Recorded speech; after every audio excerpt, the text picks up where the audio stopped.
अब पटियाल आपको भारतीय राजनीति की प्रयोगशाला में तैयार हुए हाइब्रिड प्रोडक्ट का परीक्षण दिखाएगा, जिसने आजकल बहुत तहलका मचा रखा है। इसका नाम है ओबीसी आरक्षण में मुस्लिम जातियां। इसकी शिनाख्त करवाने के लिए मैं आपको सबसे पहले उत्तर प्रदेश ले चलूंगा, जहां ओबीसी रिजर्वेशन में मुस्लिम मुद्दा बन गए हैं। आज उत्तर प्रदेश सरकार ने कह दिया कि यूपी की ओबीसी लिस्ट में मुस्लिम जातियों की समीक्षा होगी। समीक्षा का मतलब क्या है और इससे होगा क्या, अब यह समझ लीजिए। रिजर्वेशन में ओबीसी का कोटा 27% है। योगी सरकार पता कराएगी कि उत्तर प्रदेश में मुसलमानों को आखिर किस नियम और व्यवस्था के तहत ओबीसी कोटे में रिजर्वेशन मिल रहा है। यूपी में ओबीसी की लिस्ट में पिछड़ा वर्ग की 79 जातियां हैं, उनमें से मुसलमानों की करीब 27 कैटेगरी है।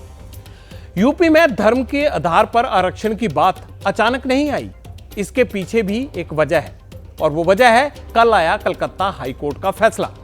कोर्ट के फैसले में क्या था, यह भी आपको 5 पॉइंट्स में फटाफट बता देता हूं।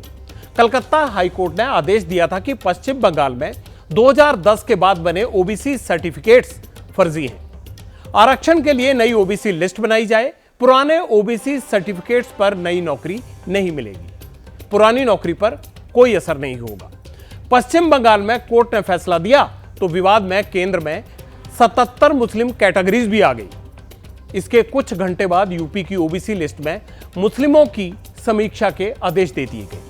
अब यह एक और संयोग है या फिर ध्रुवीकरण के लिए राजनीतिक दलों का नया प्रयोग? पटियाल के मन में यह सवाल आने की एक वजह है। 2024 लोकसभा चुनाव के लिए जब माहौल बनना शुरू हुआ तो कुछ मुद्दे बहुत एक्टिव हो गए।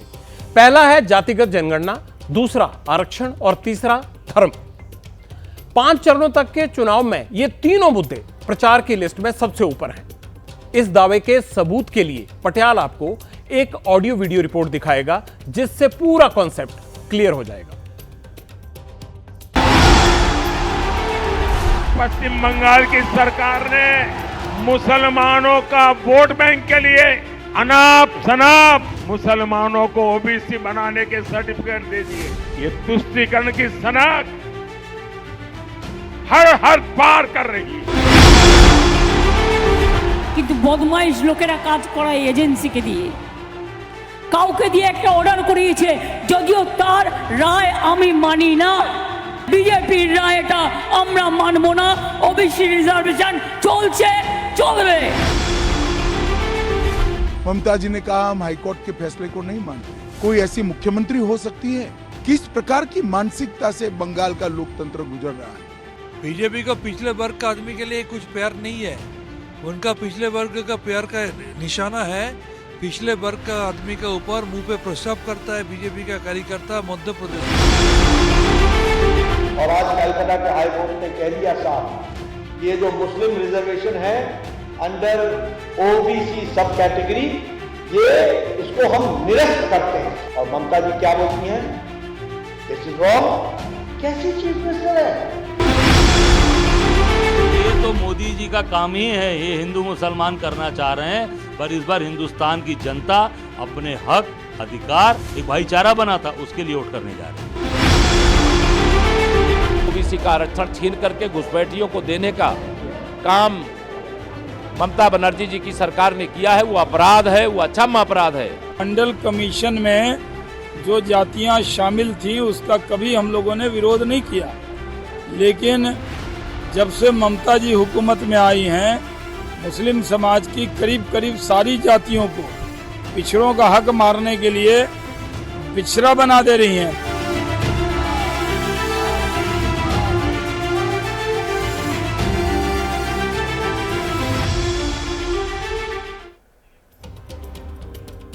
अब तक आरक्षण की बात होती थी तो सिर्फ हिंदू जातियों का जिक्र होता था, लेकिन इस बार ओबीसी आरक्षण में केवल मुस्लिमों का जिक्र हो रहा है।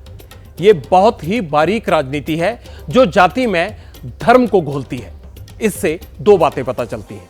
एक तो चुनाव में ओबीसी वोट बैंक का महत्व, दूसरा मुसलमानों का डर दिखा के हिंदू वोट का ध्रुवीकरण। सियासत के इस हाइब्रिड प्रोडक्ट को फील करना चाहते हैं अगर आप, तो पटियाल ने आपके लिए एक और रिपोर्ट तैयार की है जो आपको समझाएगी कि ओबीसी में मुस्लिम की एंट्री कैसे करवाई गई।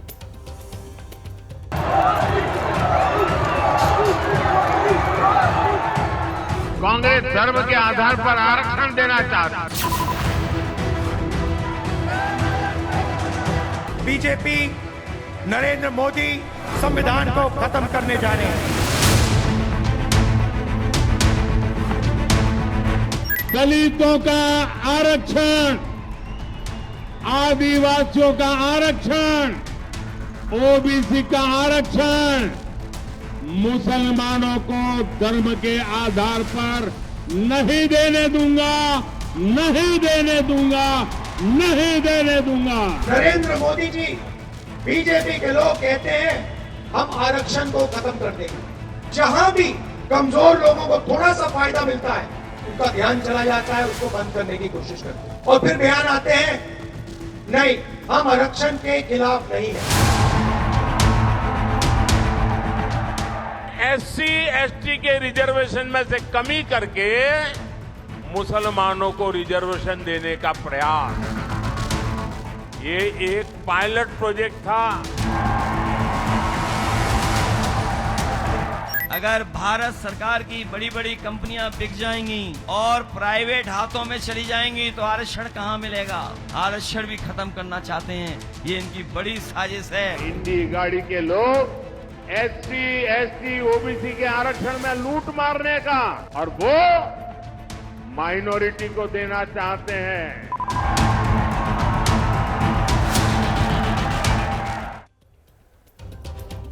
ये भारतीय राजनीति में अपनी तरह का अनूठा प्रयोग है। राजनीतिक दलों ने कैसे पूरे चुनाव में धर्म और जाति को मिलाकर प्रमोट किया, अब पटियाल आपको यह समझाएगा। कांग्रेस ने कहा जीते तो जातिगत जनगणना कराएंगे। बीजेपी ने पलटकर कहा ये हिंदू के संसाधन मुस्लिम को बांट देंगे। राहुल गांधी कहते हैं कि जातिगत जनगणना से सबको सही आरक्षण देंगे। बीजेपी वाले कहते हैं कि कांग्रेस ओबीसी का आरक्षण चुरा लेगी और ज्यादा बच्चे वालों को बांट देगी। कांग्रेस कहती है आरएसएस और बीजेपी वाले आरक्षण खत्म कर देंगे।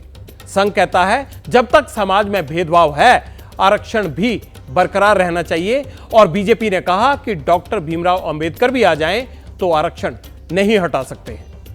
कांग्रेस ने कहा बीजेपी 400 पार हुई तो संविधान बदल देगी, आरक्षण छीन लेगी। बीजेपी ने कहा कांग्रेस आ गई तो सब मुसलमानों को दे देगी। यह वो राजनीति है जो दोनों बड़ी पार्टियां कर रही हैं। आरक्षण के लिए ओबीसी लिस्ट, कलकत्ता हाईकोर्ट का यह फैसला और यूपी में मुस्लिम जातियों की समीक्षा की अब आप टाइमिंग देखिए। अब केवल 2 चरण बाकी रह गए हैं चुनाव के और अब तक 428 सीट पर चुनाव हो चुका है। अगले 2 चरणों की लड़ाई 115 सीट पर है। बीजेपी के नजरिए से ये 115 सीट क्यों महत्वपूर्ण है और किस स्टेट में कितनी सीटों पर मुस्लिम वोट निर्णायक भूमिका में है, अब इसकी डिटेल्स भी आप जान लीजिए। छठे और 7वें चरण में 60 सीटों पर मुस्लिम वोटर का दबदबा है। इनमें बिहार की 16 सीट, उत्तर प्रदेश की 27 सीट, पश्चिम बंगाल की 17 सीट शामिल है। किस राज्य में कितनी सीटों पर जीत हार की चाबी मुसलमानों के पास है, अब मैं आपको यह बताता हूं। उत्तर प्रदेश में 27 में से 15 सीट पर, बिहार में 16 में से 6 सीट पर और पश्चिम बंगाल में 17 में से 7 सीटों पर मुस्लिम वोटर 20% से ज्यादा है। यानी 3 राज्यों में करीब 30 सीटें हैं जहां मुस्लिम वोटर निर्णायक हो सकता है। लेकिन अगर यहां हिंदू वोट का ध्रुवीकरण हो गया तो नतीजे पलट सकते हैं। इसीलिए जाति के घर में धर्म की एंट्री करवाई गई है ताकि वो जातियों के वर्टिकल पोलराइजेशन को प्रमोट किया जा सके, बढ़ाया जा सके। और ये सब जानने के बाद आपके मन में कुछ सवाल उभर सकते हैं और वो ये होंगे कि वोट के लिए आरक्षण क्यों महत्वपूर्ण है। बाकी बचे चुनाव में ओबीसी का मुद्दा किसको कितना फायदा देगा, ओबीसी का वोट चाहिए तो मुसलमानों को टारगेट क्यों किया जा रहा है। इन सारे सवालों का जवाब आप हमारे एक्सपर्ट से सुनिए। देखिए, ओबीसी वोट के इर्द गिर्द पूरी राजनीति हो रही है और इसकी बड़ी वजह यह है, अगर आप ओबीसी समुदाय के वोटरों की संख्या की बात करेंगे तो सबसे बड़ी तादाद है। अलग अलग अनुमान हैं, कोई 50% कहते हैं, कोई 52% कहते हैं, कोई 40 भी कहते हैं।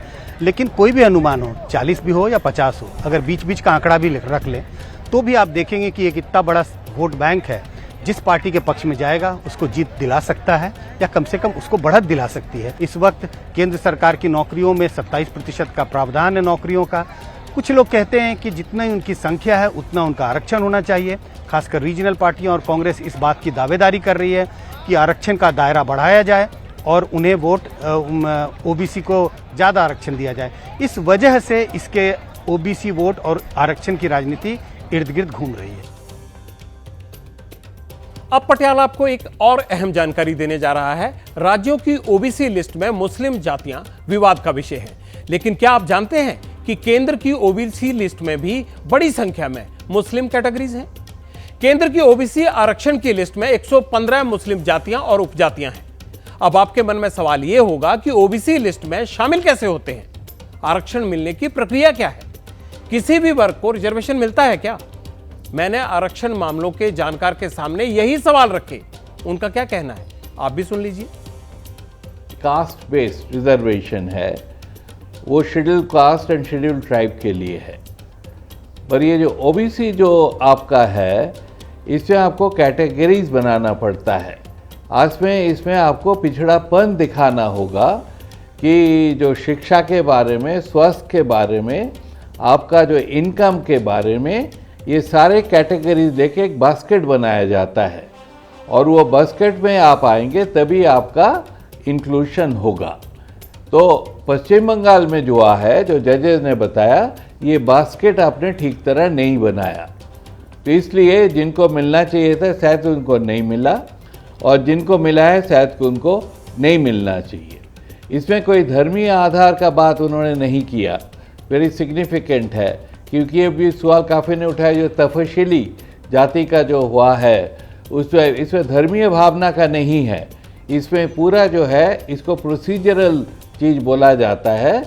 कोर्ट ने वो प्रोसीजर को नाकार किया है, कंसेप्ट को नहीं किया। हिंदुस्तान के बारे में वन साइज फिट्स ऑल आप नहीं कर सकते, आपको हर प्रदेश का, हर जगह का जो पॉपुलेशन है, उसका जो कंपोजिशन है, ये सारा देख के करना पड़ेगा।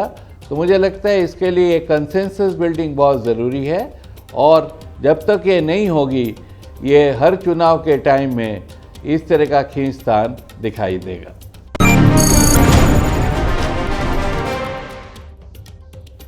जाति की राजनीति में आरक्षण का महत्व समझाने के लिए पटियाला आपको महाराष्ट्र ले चलेगा।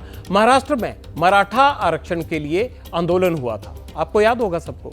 इस आंदोलन के बाद वहां की राजनीति की हालत ऐसी हो गई जैसे कि दही की मथ दिया हो। सारे समीकरण इधर से उधर हो गए।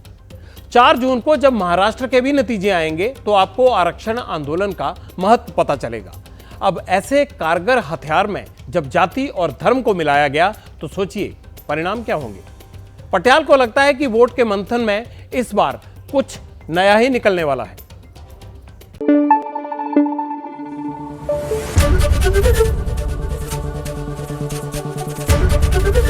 एबीपी न्यूज आपको रखे आगे।